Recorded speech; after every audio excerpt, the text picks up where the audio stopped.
Welcome to Give It To Me Straight. I'm your host, Victoria Straight, and today I am here with DPW Superintendent from Sterling, Ryan Mouradian. Hi, Victoria. It's nice to have you here. Thank you for having me. Let people know who you are, why you're here, all that stuff, all the intros.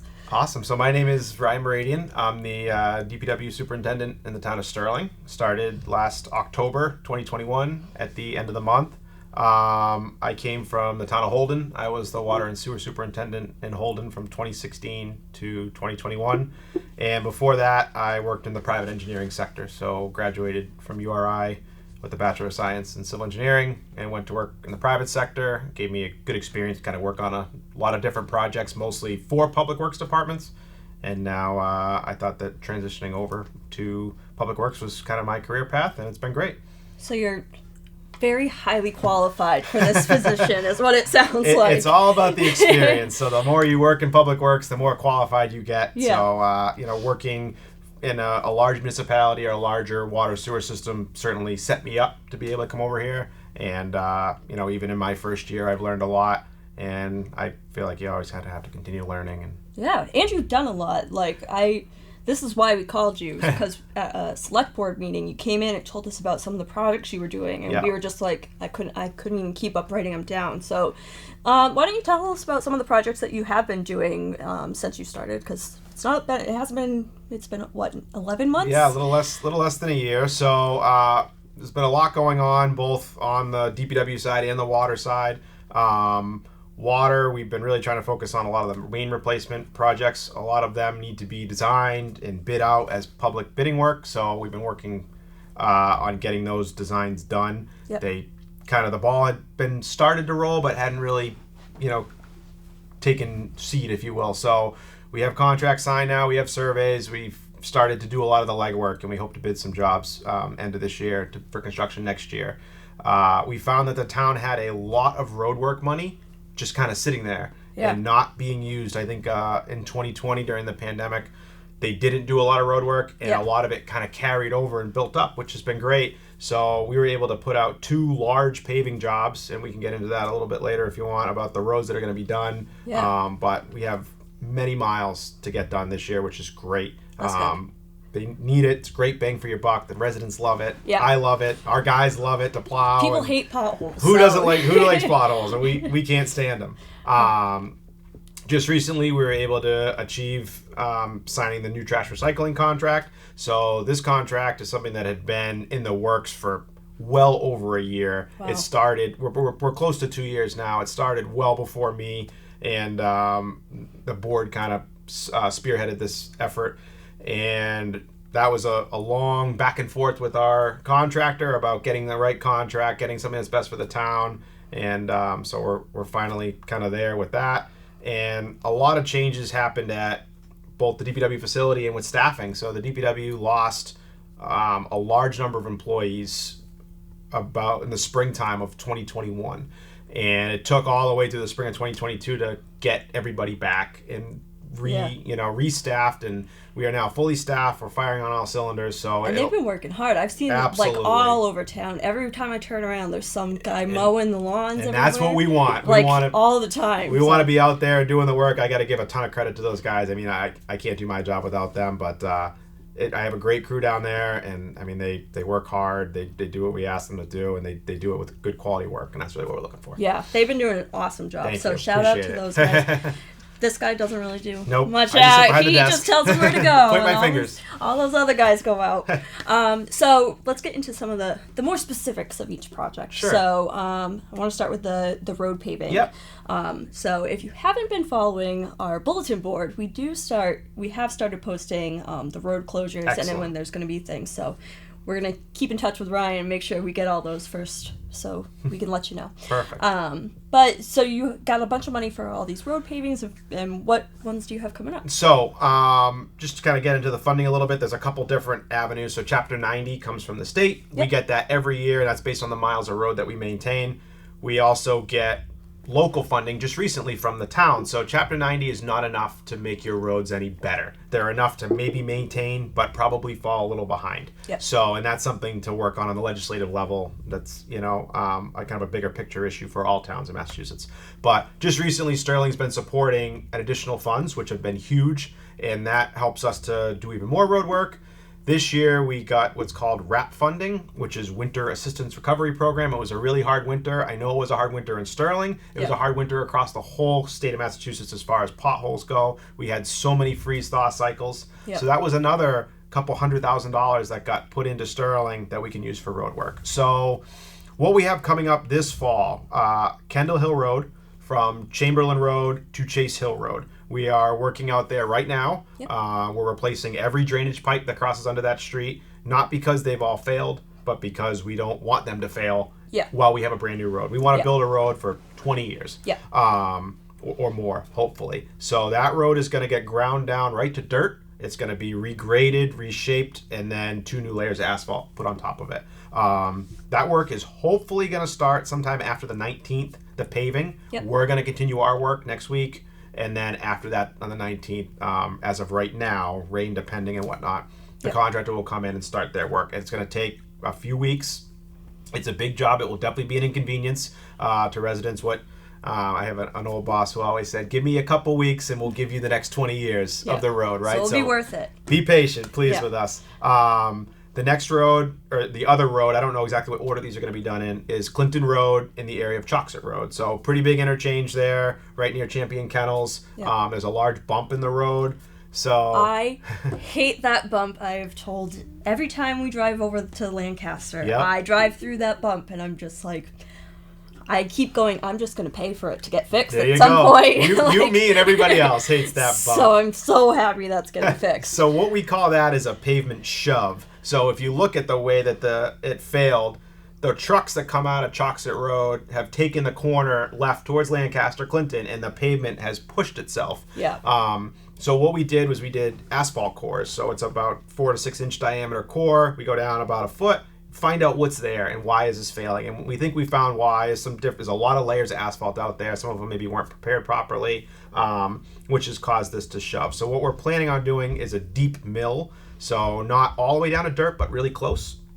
And we'll put at least 2 layers of pavement over that. But that'll be that whole intersection is about 400 feet, and it'll get rid of that whole bump. Whoop. Can't wait for that one. Me either. Me either. Perfect. So you guys got a lot of road stuff going on. Yeah, a couple more if you don't mind. So this fall, Osgood Road also from Rowley Hill in about 1/2 mile. It's the area of number 94. If anyone's driven on that road, they know it's deteriorating bad. There's a lot of water, a lot of groundwater in that area, which causes issues. So we're going to be reclaiming that. And then finally, there's a piece on Beeman Road. We have a couple barrels. There's a big dip in the road. That's going to get taken care of as well. So that's this fall. And then we have a number of roads for the spring too. But that's our focus for this fall. And it should be enough. And you'll let us know when they start. We will. So we can tell you guys when they start. Absolutely. Perfect. The next thing I want to talk about was the new water source. Okay. So I know this has been an issue that I wish I could tell you what happened. I'm sure you know. What happened with the old water source, with there being one less? So why is Sterling looking for one, and what have we found? Yeah, so Sterling, to my understanding, started looking for a new water source many years ago. And the real reason behind the water source is redundancy. So we have 2 good water sources right now. They carried us through this drought and are still continuing to, even with the rain we got yesterday, still continuing to carry us through this drought without much issue. The problem is, if we had an issue, if we had a mechanical problem, or, really that's the big one, and we went down a well, we would be in trouble. We have no backup plan. So this well would allow us to supplement our water while pulling back on the other 2 stations that are running really hard, and also allow us to maybe take one of those offline for maintenance or work that needs to get done while still being able to supplement the town with water. We do have one well offline right now. I think the beginning of last year or the year before, we had 2 wells, and that was a real critical stage. And what that was it's a kind of a hot topic in the environmental world, which was PFAS. It's the forever chemicals, the movie Black Waters. That's what that was all about. So they did preliminary testing on all the water sites in Massachusetts, and we had some not favorable results at those. We immediately shut them down at that time. Since then, one of those wells has come back online, tested to almost zero. Oh. And the other one has remained off. However, this fall, we're going to start working our way to getting it turned back on. We think it was maybe a bad test. PFAS testing is very, very sensitive. Yeah. You can, if you're wearing a waterproof jacket, if you have a Sharpie in the room, it can pick it up. And we're testing down to the part per trillion at this case, a fraction of a part per trillion. So it's very easy to mess it up. And we've sampled monthly at this station ever since that happened and have had nothing close to what we saw that first time. So we're going to work on starting to turn that one back on, which will give us even more water. But we really want that redundancy. If we lost a whole station or a treatment process, we'd be in trouble. Yeah. So essentially what we're doing is we're looking at a site on Crowley Road. We've been looking at it for a while. It's owned by the DCR. It's in a hay field, or a field that's currently hayed, owned by the Watershed Group. We've been working with DCR and DEP, and we're at the stage now where we're going to drill a big 8-inch well next week to do what's called a pump test. So 5 days, that well will run for 5 days, and they'll monitor the groundwater all around that well to see how it may or may not negatively influence. How much water can we pump out of that well? And if we do decide to move forward with this source, there's a lot more to come. There's treatment buildings. We want to make sure we're providing nice, safe, clean water to everybody. And the biggest thing would be a land swap. So because it's DCR property, it has to go to the State House, and we need to give them a piece of equal or lesser value in exchange for that piece. So that's a long process. Luckily, we have some great state senators that can help us with that. And they've already offered to help us with that, which is huge, but it's a multi-year process, so gonna be a while. So it might take a bit, but we're working on it. We'll get our safety and we'll be good. Yes. So make sure you're conserving water, so please. in case anything bad happens, we'll be okay. Right. Perfect. So the next thing I have is the hot topic in town, which is the trash and recycling. Because if anyone knows anything about what people talk about in town, it's always trash pickup. So we have a new contract with Casella. So what is this new contract? How does it work? Sure. Everything about it. So, as you know, we've been with Casella for a number of years now. We've kind of always, since Sterling stopped doing trash themselves, the DPW used to pick up trash, it's always been throw your trash at the curb, the guys hanging off the back of the truck will come pick it up. So this new system is called an automated system, and essentially what it is there's no more guys hanging off the back of the truck. There's not 3 people on a truck anymore. There's only 1, and an arm comes down, grabs the provided bins, dumps them in the truck, moves on to the next. Very quick, very efficient, requires 1 staff member per truck. All 3 of those items are why trash was consistently delayed now. So as everybody knows, staffing is a nightmare. Hiring, retaining, getting people to show up to work. Casella's having those same issues. So if they're short somebody, they're always kind of moving people around. And also, if there's 30 bags of trash out in front of someone's house, that takes that much longer to pick up that trash. Now they're going to be able to move right along, one step at a time, and hopefully be able to stay on schedule. No one's in control of breakdowns or anything like that. That happens. The positive thing here is they bought a brand new truck to service Sterling with this new system. Obviously, it's not in use yet until the containers are rolled out, but that should also help with delays. You're exactly right, and it's kind of a funny thing. Every town I've worked in has the same opinion. Trash recycling gets people going, probably, or trash in general, it gets people going probably more than anything. It's probably because it's the thing that's like in their house. Correct. It's the thing that they know if it doesn't get done, it didn't get done. Right. So when are the barrels? Do you know when the barrels are going out? So today is the 7th of September. They are supposed to get delivered to Sterling on the 12th, which is next Monday. They come in pieces. They're going to get assembled. And when they're all assembled, we're going to start fresh on a new week. So residents should know that if their trash is picked up on a Monday, your trash will be picked up on a Monday the old way. And then your new bins will be dropped off on Tuesday at the end of your driveway. Same goes Wednesday. All the way through Friday pickup will be dropped off on Saturday. So we'll be sending out Code Red messages when that's going to happen. I like to use Code Red a lot, and that will be the best way to get out that information. So we'll get that out the week before and say, hey, look, this is going to come next week. Here's what to expect. We'll also put a button on the website which pushes out to anyone who has DPW notifications to get an email as well. So there's a lot of people that subscribe to that program. So. Yeah. And that includes the single stream recycling, right? Yep. So you'll get those barrels too. You will get 2 bins. So you'll get a 65-gallon container for trash, a 95-gallon for recycling. And the real thought behind this is that we can recycle more. The town pays by the ton for trash disposal. So if we can pull some of that tonnage out of trash that are recyclables and put them in recycling, the town can offset the prices because we actually get some money off of our bill by recycling good material, and then which in turn Casella sells as commodities. So if the market is favorable for plastic and we're recycling a lot of plastic, we can get thousands of dollars a month off of our bill, and we're seeing that. We're consistently getting $1,500 to $3,000 off our bill a month.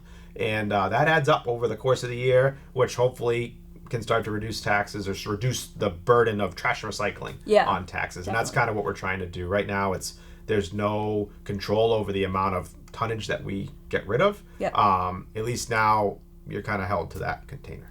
So make sure that you recycle. It'll save money on your taxes. You heard it here.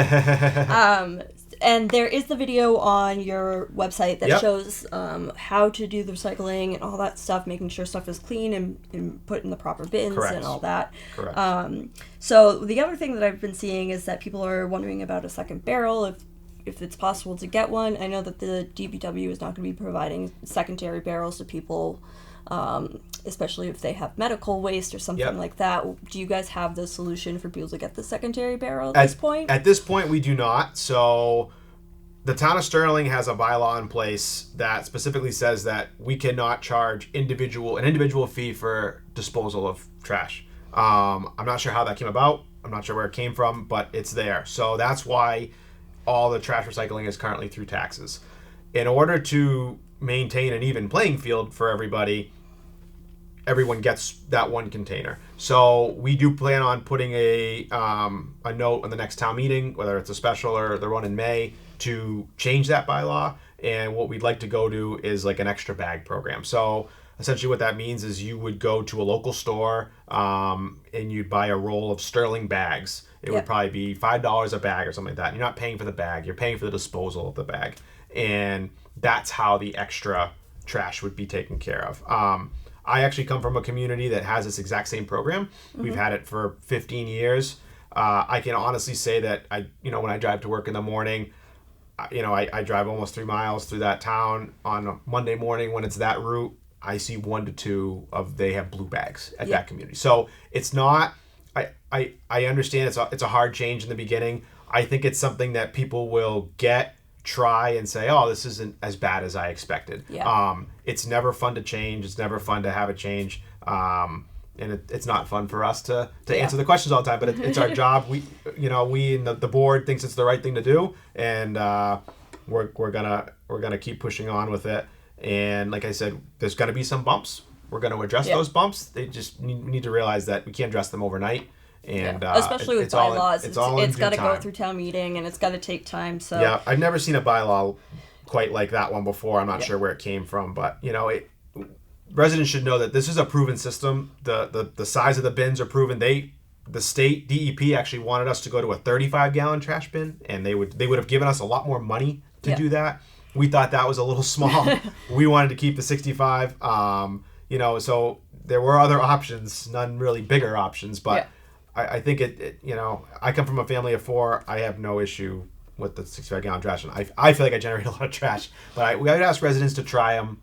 See, before you get too upset, give it a try for a few weeks, see how it's working, and see if you can recycle more. And then if there's problems, just email them nicely so they know that there's a problem. They can work on fixing it. There you go. So there are going to be bumps, but we'll get through it. It's going to be okay. They just have to change some bylaws and all that to get it settled. Yes. So my next thing is winter is coming. It is. It's already gotten cold a little bit at night.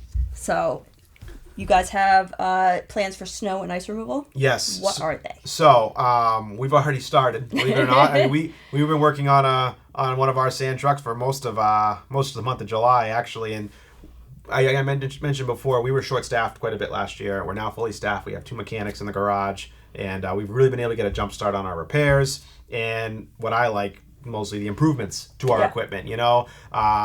Snow and ice is it's a difficult operation because there's so many unknowns. You got to watch the weather constantly, and heaven forbid you have a breakdown in the middle of the storm. So we've really been trying to make our fleet robust and ready to go from the drop of that first flake this winter.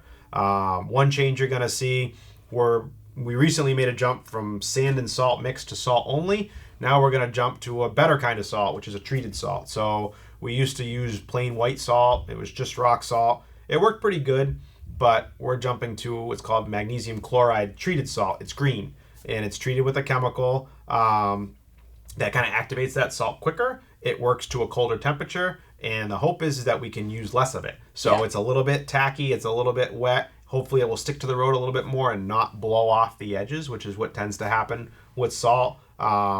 And again, salt we pay by the ton. The less tons we buy, the more money we save. Yeah. So we're trying to put a better product down for the people of Sterling. I think we had a good winter last year. It was a challenging winter. We had a lot of ice.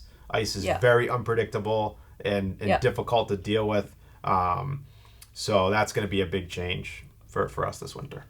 Nice. Yeah. Do you know if the salt is better is it safer than... It's supposed to be better for vehicles. I laugh at that much like everybody else does. It says it contains a rust inhibitor. I don't know if that's the truth. A lot of towns have kind of switched to this. The safer aspect of it is hopefully being able to use less of it. Yeah. So the more that's used, the more it enters into our water table, the more we see it in our wells. We have a well right off Route 12. Of course, Route 12 is maintained by the state. They apply a lot of chemical to the road to keep it black. Yeah. And we see it in our wells. So we want to use the least amount of salt that we possibly can. And especially with it sticking on the road, it's going to be a lot better than it should help.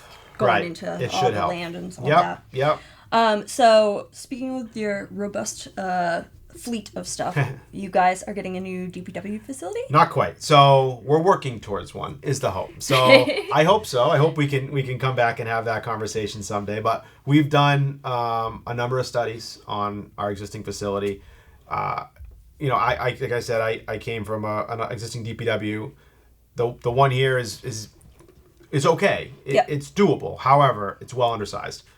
We have multi-$1 million worth of equipment at our DPW, and unfortunately a good amount of that has to be stored outside, particularly in the winter. Not great for us, not great for the equipment, not good operationally. If it's a cold weather and we have a hydraulically operated sander outside, we got to wait for that to warm up, or we're going to do damage to that truck, and that's something that we're cognizant of. It's also it's a building made up of a number of additions, and I know that a lot of the people who've been around town for a while know that, and there's whether it was built properly or not, that's a question to be asked. But there's at least 4 or 5 different pieces that make up that building. Very inefficient to heat. Very inefficient to work out of.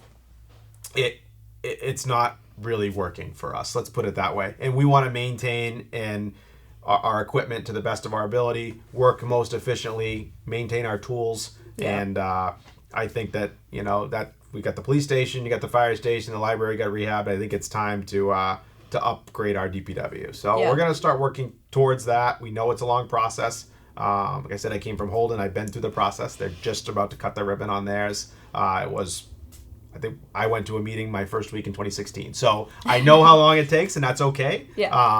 It's not a cheap job. It's more expensive than a fire station. It's more expensive than a police station because it's bigger and there's more systems, unfortunately. We have 16 employees working out of there every day, which is quite a bit. But for the guys to be able to work safely and for our equipment to be protected from the elements and maintained properly, I think this is the right thing for Sterling And I think people automatically assume all these big trucks and everything are good to stay outside. They are not. No. You're not supposed to leave, especially if you're not using them. Correct. You have to do all sorts of crazy things and drain liquids and all that You're stuff. Exactly right. It is really important that these big pieces of equipment that are very expensive are in a safe place where they are going to be protected. They're not just your car that you can leave outside. Right. They cost way more to fix. So I think that's really important. So I hope that the ball gets rolling on that soon. And Me too. Watch out for that. You get a new place. So I think I just have the last thing of like, if people have questions about any of these things or they have concerns about DPW related things, where should they go to get in contact with someone or find more information? Where's the best place Absolutely. The best way would be to call 978-422-6767. That's our office line. We do have a generic DPW email. It's just dpw@sterling-ma.gov. That's another good one. It's monitored on a daily basis. Or you stop by. We're always happy to talk to people. I know myself personally, I'm in and out constantly. So, if you'd like to come talk to me, the best way would be to call, because I'm if anyone who has stopped by knows, I'm always in and out. So I like to check on the work. I like to be out there with the guys and see how they're getting along. But our door's always open. We're open 7 to 3:30. Our office is open 7:30 to 3. Yep. So anytime people want to come by, give us a call. We're here for you, for the public. That's why we're here. Yeah. We're Public Works. We're here to work for the public. It's in our name, and we understand that. Yeah. So. Perfect. Excellent. We'll put all the information up on the screen so everyone can get it. Perfect. And other than that, I think you guys are doing a great job. I've been sitting and watching like all the people working at the library and everything, and it's been great to see what you guys have been able to accomplish. It's awesome. Just amazing. So thank you so much. Thanks so much for everything you do for the town. Appreciate it. And thanks for coming on the show. Thanks, Victoria. Thanks. I will see you next time.